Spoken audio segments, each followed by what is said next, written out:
One other Western Conference team I want to touch on with Oklahoma City. They are currently number 2 in the West.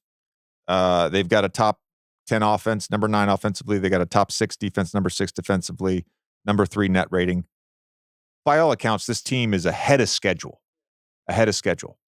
And on top of that, they've got a treasure trove of draft picks.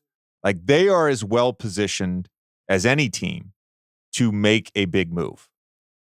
Should they? Are they close enough?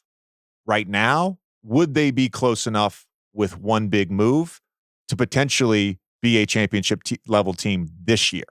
I guess some of that's going to be dependent on who we're talking about, right? And that's always the case. You're going to weigh the risk reward of going after a certain guy in this spot, because you know nobody's putting them on that top tier yet, right? But clearly, like, okay, there's something there. You got to pay attention to what's going on here, right? Yeah. And some of their pieces, like the Jalen Williams and Chet Holmgren of the world, and how good they've become as two-way players this fast to go with one of the best offensive players in the league.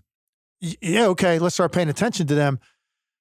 So that risk reward of how much do we give up to get who? You have to have a specific name, and then you kind of start to. For me, I would analyze it that way.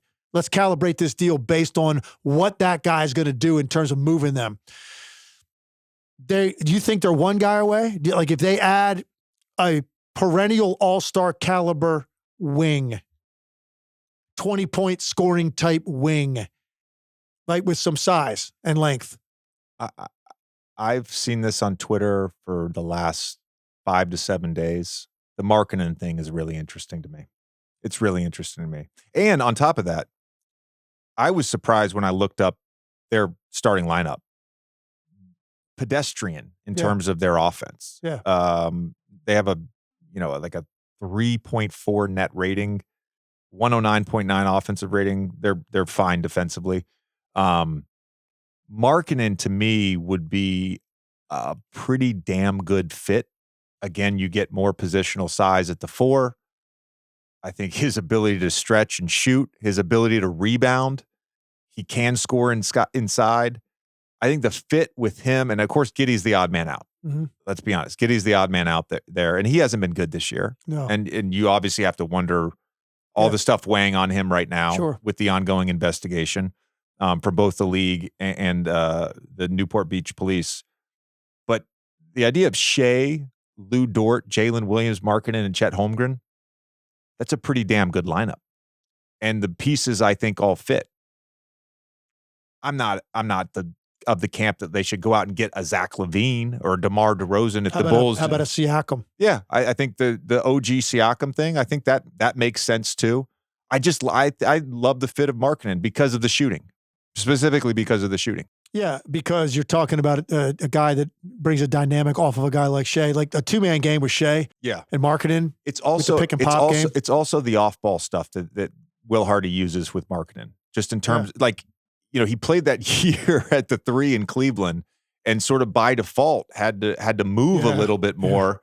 Yeah. And with Utah, they're running him off staggers and he's shooting off like that adds another layer to Oklahoma City's offense. And maybe they don't do anything.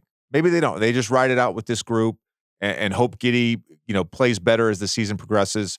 But to me, they're that good right now. Yeah. They seem awfully close with the right piece. The right piece, Tim. So maybe then what they do, an organization like this that's got this franchise guy to build around in it, and it's like happening, like the pieces fit. Maybe he is that guy. Shai is that guy. Maybe you ride this out and see where does this end up this year. Maybe you have a better gauge for how close you are, what you actually need if you run into a Denver, a Laker team, a Phoenix team, whatever it may be, and maybe you win a round and it tells you more as you're closer than you think. Maybe you lose the first round to one of those teams and you're exposed in a certain way to crystallize more clearly exactly the type of thing we need to go get. So I think there's a lot of value in kind of waiting this out this year and seeing where it ends up. Like, where does this road end this year? And you are much clearer about what your weaknesses are and what you think you need to add. And also, there's just going to be, by the end of the year, probably more names we're not even mentioning right now that might get into the mix that you can go get. A few things. So, number one, I want to be clear. These were actual reports by an NBA journalist. I'm not just throwing Markkanen's name out there because I saw it on a random Twitter thing. Like this was a report that Markkanen now is not untouchable. And I'm not saying the Jazz. This is not coming from the Jazz. They're not. Right. I'm not speculating on that. But when the report came out, I thought to myself, oh, if Markkanen would be available, OKC has the picks and the assets to make it work. That's intriguing to me. So I want to say that. Second thing, your point is very well taken from me. You know, we did a DraftKings Islands in the League episode last year on in-season trades that led to a championship. In the history of the NBA, there's a handful of them. Right. A handful of them. So Oklahoma City is as well positioned as any franchise. They just got their new arena deal approved. They've got one of the youngest teams in the NBA, a couple of them on team-controlled rookie-scale contracts.